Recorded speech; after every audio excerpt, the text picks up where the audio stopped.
The three Barstow children of Wethersfield, Connecticut, Mary on the left, Daniel in the center, and David on the right, shared with their parents, Robbins and Meg Barstow, a great enthusiasm for the kind of family fun generated in the 1950s by Walt Disney's early television programs, which they loved to watch together in the living room.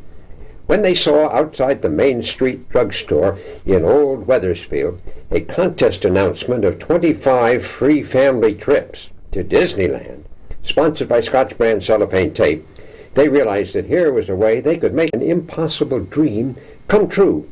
So they bought not just one, but 6 rolls of Scotch tape, and the whole family set to work. David made a 3-dimensional model of Disneyland Castle using Scotch tape. Mary created a Scotch word puzzle. Young Daniel copied his own words right on the official entry form. And Meg was inspired to write a poem about Scotch tape. I used alphabet soup letters to spell out an acronym. Finally, we carefully wrapped each of these attention-getting entries, plus a photo of all 5 of us using Scotch tape, in a large carton, and mailed it by special delivery to the contest sponsors in St. Paul, Minnesota. We knew we had to make our entries really stand out if we were going to have any chance of winning in this nationwide contest, reportedly entered by over 1 million people. Then came the long wait and a return to ordinary activities like mowing the lawn with the help of other neighborhood residents and mowing the boys' hair in the front yard to help keep family expenses down. It really didn't hurt. At that time, we had a little pet parakeet named Binky, and we all kept trying to teach it to say, "Where's the Scotch tape? Where's the Scotch tape?" Then one day in June, Binky seemed to sense something special in the air, and sure enough, a telegram was being delivered to our house. This looked important, so the whole family gathered outside the front door for me to open the envelope.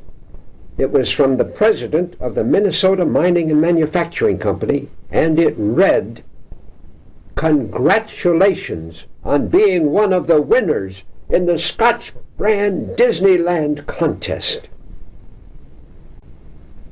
Unbelievably, our dream was really going to come true. Meg was the next member of the family to read the telegram. It said that a company representative would get in touch with us the next week to make arrangements. Then it was 11-year-old Mary's turn to be overcome. What a way to start a summer vacation. When 8-year-old David got to look at it, he also was grounded. The telegram actually was addressed to 4-year-old Danny, the youngest, who wasn't really able to read it, but who nevertheless went head over heels at the news. Talk about being blacked out and seeing stars. It was as if there were a whole sky full of fireworks exploding on the 4th of July. It didn't take us long to recover, however. We were one of 25 families across the United States who had won this fabulous prize for a free week-long trip to California, and we wanted to be the first family to get there. So the kids lined up with their Mickey Mouse Club hats, shirts with their names on them, and airline travel bags. Actually, we had to wait till the 3M's representative personally delivered to Danny our airplane tickets and $300 in cash for meals and incidentals. Danny's winning entry was the simplest of all. I like Scotch brand cellophane tape because when some things tear, then I can just use it. The date set for our departure was Wednesday, July 11th. Both the Hartford Courant and the Hartford Times carried photo stories about us, which our friends and neighbors excitedly shared with us. The headlines read, "Danny, 4, labors long, wins vacation for family," and 10 words written by 4-year-old, wins family trip to Disneyland. Meg had previously made for each member of the family a brightly colored Davy Crockett jacket, which we used on camping trips. We thought it'd be great to wear these jackets for our trip, and the whole neighborhood came out to wish us bon voyage. They threw confetti and streamers at us as we got into the car to drive to the airport. We weren't just married, but we were just contested. Back in 1956, there were lots of families with kids, like the Nidals here, living in Stillwell Drive. The Dibbles lived next door on Coleman Road.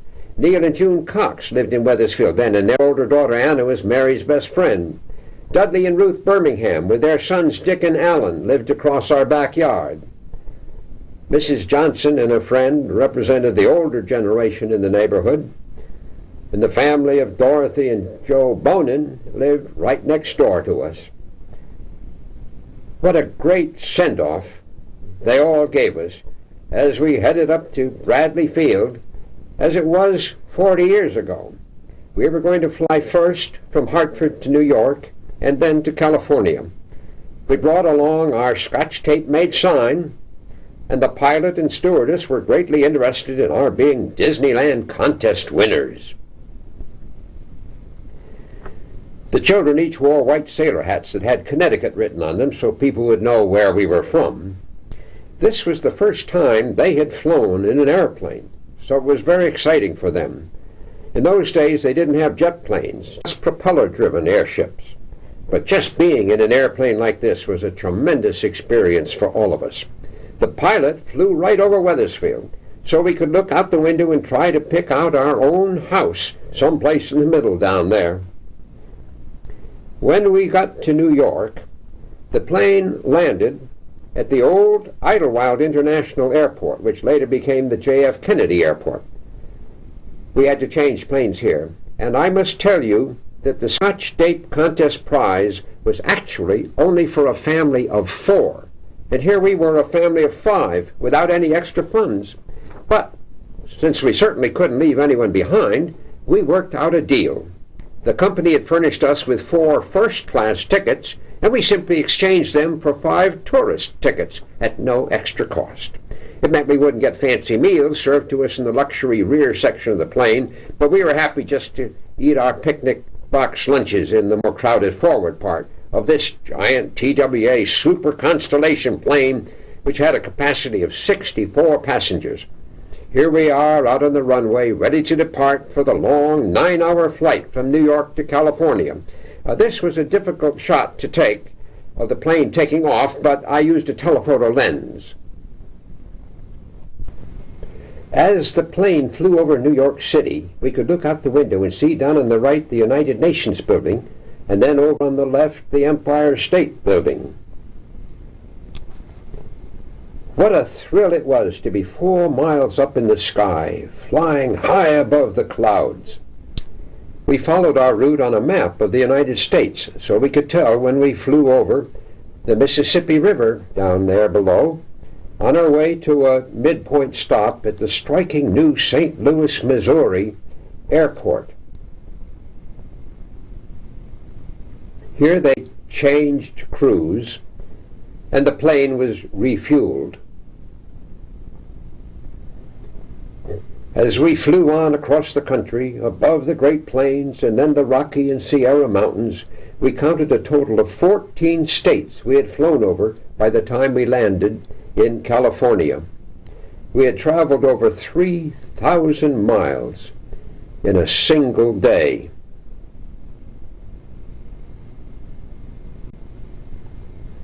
This was the first time that any of us had set foot in California. So this was a big moment. We were met at the airport by a limousine which drove us to the fabulous Huntington Sheraton Hotel in Pasadena, where we were booked to spend the next 7 nights. We had never stayed in a luxury hotel like this before, so we didn't quite know what to expect. It turned out that we were the very first of the Disneyland contest families to arrive. When we disembarked from the car in our Davy Crockett jackets, the hotel manager himself was there to welcome us with a great big basket of fresh California fruit.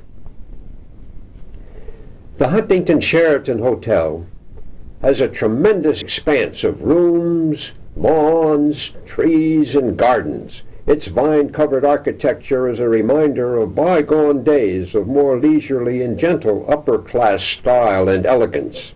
The feature we liked most about it was the large outdoor swimming pool, which was open for guest use without additional charge. We took advantage of the pool the first morning we were there to help us recuperate from our long plane journey. I went in first to break the ice, so to speak. Come on in, everybody. The water's fine. David was the next to enter with a good standing jump. He was followed by Mary doing a graceful dive. And down at the shallow end of the pool, young Daniel was about to take the plunge. Mary offered to give Danny a piggyback ride around that end of the pool where David was practicing his dog paddle. Careful now, Danny, no ducking. That's a good boy. You know, everything about this trip was magic. When we got tired of swimming in the pool, all we had to do was think about it, and we'd rise right up out of the water and back onto the diving board. Again, David was next to follow suit, being careful not to bump his head on the way up. Mary made it look not only easy, but graceful as well.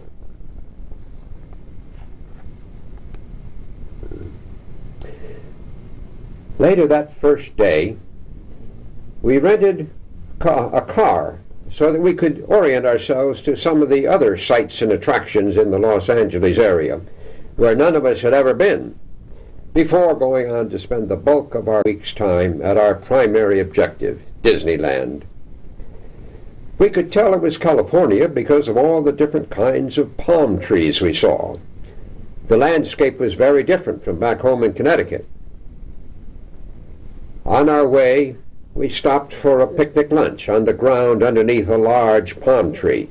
This was one of the ways we managed to survive on our very limited meal allowance.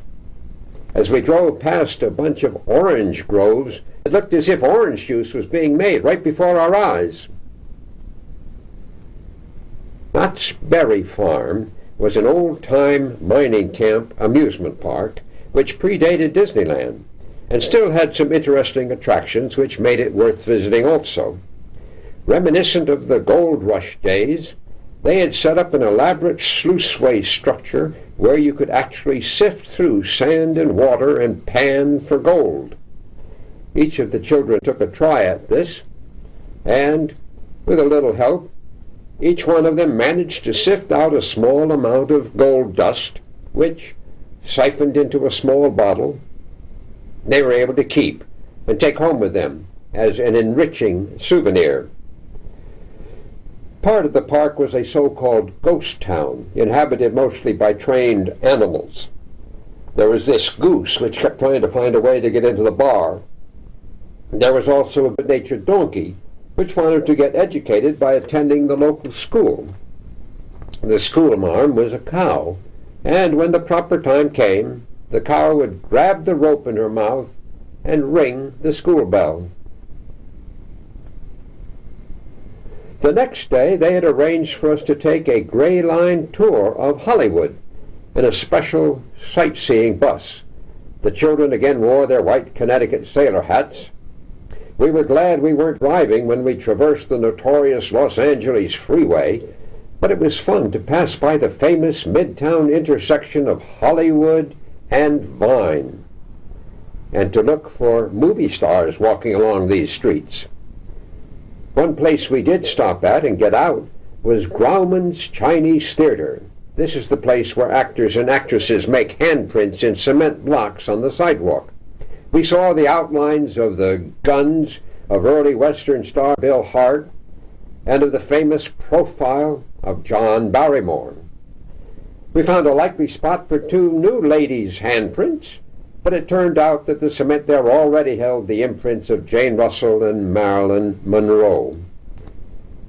Then the bus drove us through the exclusive Beverly Hills area, where the homes of a number of glamorous movie stars were pointed out to us. The next house coming up here is the house that Gary Cooper lived opposite. I was on the wrong side of the bus to get a picture of Cooper's actual house. Walt Disney's Hollywood production studios were, of course, a must, and then we visited the massive movie-making facilities of Universal International Studios. This was way back in 1956, but at that time, here on this one gigantic lot in the foothills outside the city, films could be made having any place in the world for a setting. As we drove past southern mansions, secluded country houses, town halls, a local grammar school, a foreign hotel, we felt like we were touring around the world in 80 minutes. These were ready-made backdrops for particularized movie scenes, the outdoor settings for all kinds of film action. But in reality, most of them are just false fronts, one-sided sets made of wood and plaster and propped up to give the impression of a desired locale, but with just bare construction boards behind the film facade. For an African scene, trees were mounted on a wooden platform so they could easily be moved around. This medieval castle was really just a shell for exterior shots. Unhappily, we saw only one movie actually being filmed on the day we were there. It was a commercial for a new car. But we were all greatly impressed with this behind-the-scenes look at the world of movie making 40 years ago, and connected to it, we also were impressed visiting the home of the late, great American humorist Will Rogers, not far away. The grounds and gardens were spectacularly beautiful. Will Rogers, you may remember, was noted for saying, "I never met a man I didn't like." Our itinerary included just one more excursion before the big days to follow at Disneyland itself. Passing the fabled Pacific Ocean beach of Santa Monica, we headed for the steamship docks to take an afternoon trip on a large ferry boat out to Catalina Island across the deep blue ocean water off the California coast. Here we enjoyed a brief cruise on a glass-bottom boat where we could look down through the floor and see the colorful fish and exotic undersea gardens pointed out to us by divers right beneath the boat. It was while we were on this popular resort island that we had our first and only chance to go swimming in the Pacific Ocean. This invigorated us for the following day when we finally arrived at the entranceway to Walt Disney's Magic Kingdom, the climax of our family dream journey. This is Disneyland as it was just 1 year after its official opening. We paused to have our pictures taken in front of the flowered face of Mickey Mouse outside the railroad station, and then we walked through the tunneled gateway to a world apart. The first thing we decided to do was to ride the Skyway to give ourselves a bird's-eye overview of the whole park. Sitting in a metal cable car moving along from tower to tower, we could see the rocket to the moon spaceship in Tomorrowland, the kid cars driving around Autopia, and the Disneyland train that encircled the park.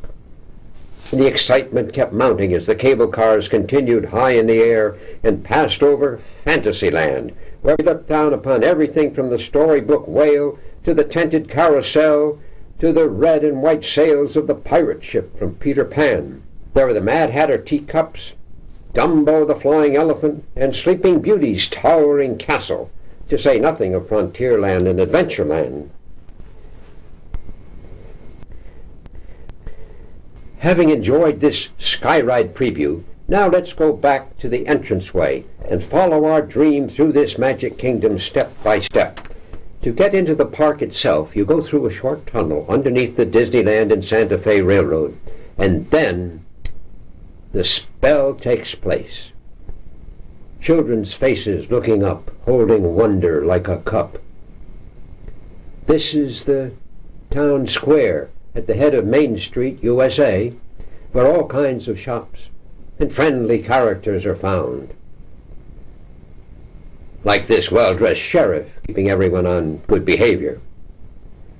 Even the street cleaners are in uniform, and they keep the place spotless. Our first stop was at the Disneyland City Hall to check in with our credentials as Scotch Tape Contest winners and to pick up 4 days' worth of free tickets for all the rides. When we emerged, all of us in our special Davy Crockett jackets, what did we find greeting us but the famous Disneyland Marching Brass Band, all in bright red uniforms. What a welcome! Then Mary noticed the Disneyland News on a corner stand, and sure enough, today's headline read, "The Barstow Family Visits Disneyland." That was enough to make anyone jump with excitement.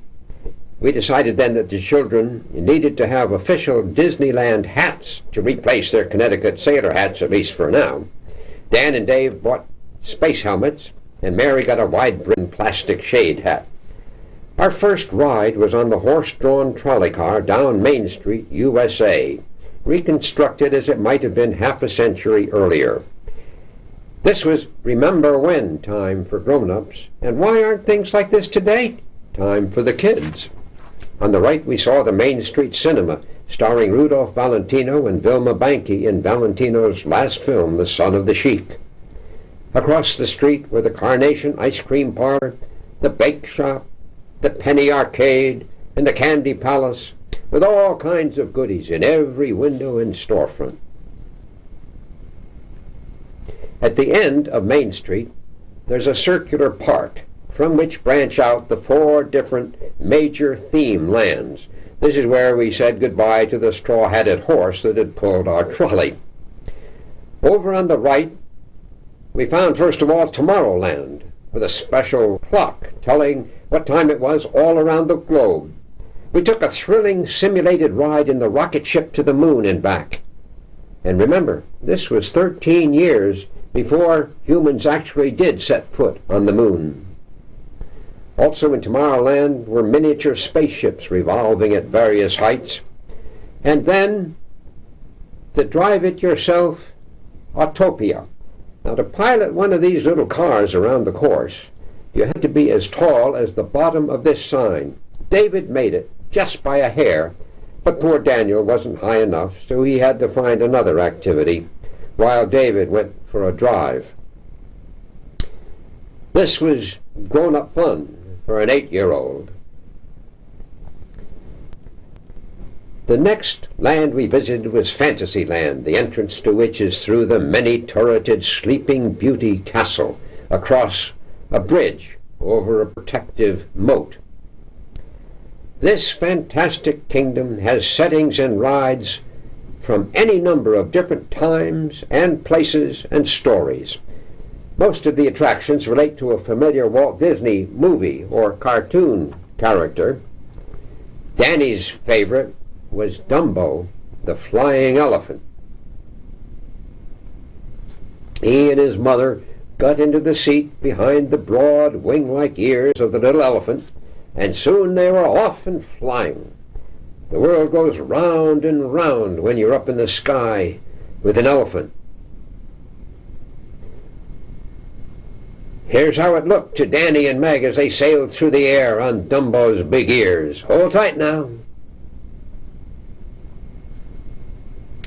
Another way to go round and round is in one of the Mad Hatter's teacups from Alice in Wonderland. By turning the wheel, you make the cup whirl, and all you can see is a dizzying blur. When you finally do stop spinning around, you'll find yourself face to face with Monstro the whale, right out of Disney's Pinocchio. A canal boat takes you for a gentle ride through storybook land, going right into Monstro's giant mouth. Despite these fearsome teeth, however, the whale doesn't really swallow you, and when the boat comes out on the other end, you pass by beautifully constructed miniature settings for favorite childhood stories. Here we see the houses of straw and sticks and bricks built by the 3 little pigs. This is Ratty's place from Wind in the Willows, and up behind is Toad Hall. This house in the forest belongs to the 7 dwarfs. You can see all their names on the signpost. These cobblestone streets tell us that this is Pinocchio's picturesque little village in Italy. And finally, looking up in the distance, we see Cinderella's shining castle. This brings us to the Casey Jr. circus train, with specially constructed cars to carry different kinds of passengers. The engine pulls the cars up and down over a series of nicely landscaped hills and valleys until they arrive at their destination. And then from one car, they unload the wild animals, and from another, the monkeys. Well, after all this excitement, we felt the need to go to the bathroom. At first, we didn't know where to go, but then we saw the signs for Prince and Princess, and we remembered that everybody in Fantasyland is a prince or a princess. Then it was time for lunch. Knowing that everything here is magic, Meg had brought all of our meals wrapped up in this little plastic case. So we all sat down on a bench and waited patiently while she took the lunch bag out of the case and carefully unfolded it. Careful now, don't anybody push. And sure enough, out of the bag each of us took a nicely cooked cheeseburger and a carton of milk. So we ate our full and restored our energy for the next part of our Disneyland adventure. The third special land we visited was Frontierland, which is entered through a stockade gate. Here the boys naturally had to exchange their Disneyland hard hats for the Davy Crockett's coonskin caps, which had been brought all the way from Connecticut just for this occasion. The first stop by David and Danny was the Frontier Trading Post. Danny bought a pair of toy pistols too big for his holsters, and Dave bought a lariat to go with his fringe-worn jacket. How would you like to go for a western stagecoach ride? Okay, if we can sit up on top behind the driver and see how he manages not just 2 but 4 horses pulling us along. Past an Indian teepee village, a waterhole with a family of moose, then across the painted desert with its giant cactus plants, and underneath a great stone arch. Further on, we pass a covered wagon on its way to Oregon, and end up next to a pack mule train headed for the mines. We didn't want to miss that either, so we each mounted a donkey and took a ride up to a hillside where we could look out and see the Mississippi River steamboat, the Mark Twain, coming around the bend. This was a large stern paddle wheel boat which circled Tom Sawyer's Island, where we also spent some time, before finally moving on to the fourth and final special land, Adventureland. Imagine all of this in one great park. Notice the elephant tusks marking the entranceway to Adventureland. Here the boys traded back their coonskin caps for the more protective Disneyland helmets. And now we were going to experience our most exciting travel adventure, riding in a jungle river cruise ship down some of the world's most famous and dangerous waterways. We were cautioned to keep our arms inside the boat, but some of us still got wet from the spray as we went underneath a waterfall on the Congo River in Africa. Up ahead in the brush we could see a lion, and then the head of a giraffe loomed over the treetops.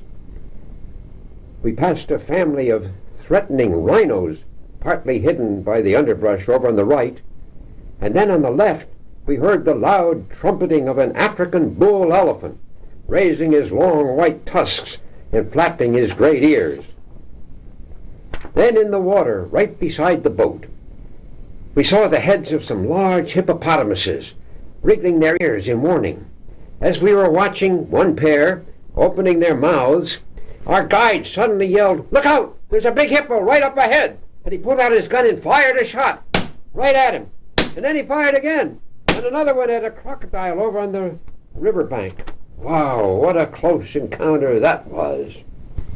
The guide said that this is the skull of an earlier passenger who didn't make it. Dan had his pistol out too, and we were all happy to get back safely.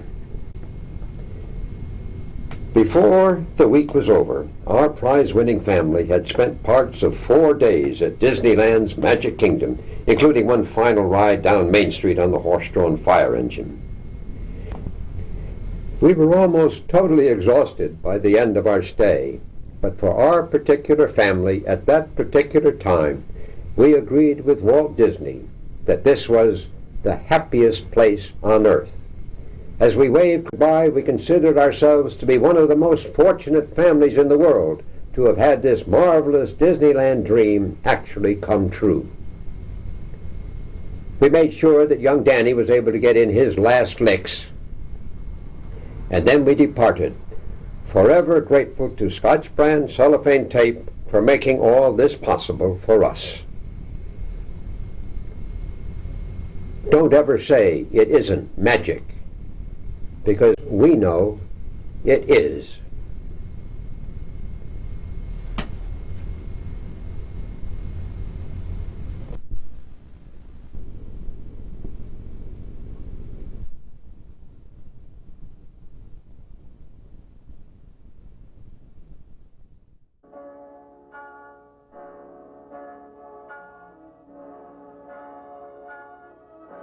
We hope you enjoyed Disneyland Dream, a true home movie blockbuster. We'll be releasing more of Robbins Barstow's home movies on this YouTube channel during 2021. Click here to subscribe and receive the latest updates. Meanwhile, enjoy these other films by a master of home movie storytelling in the pre-digital era.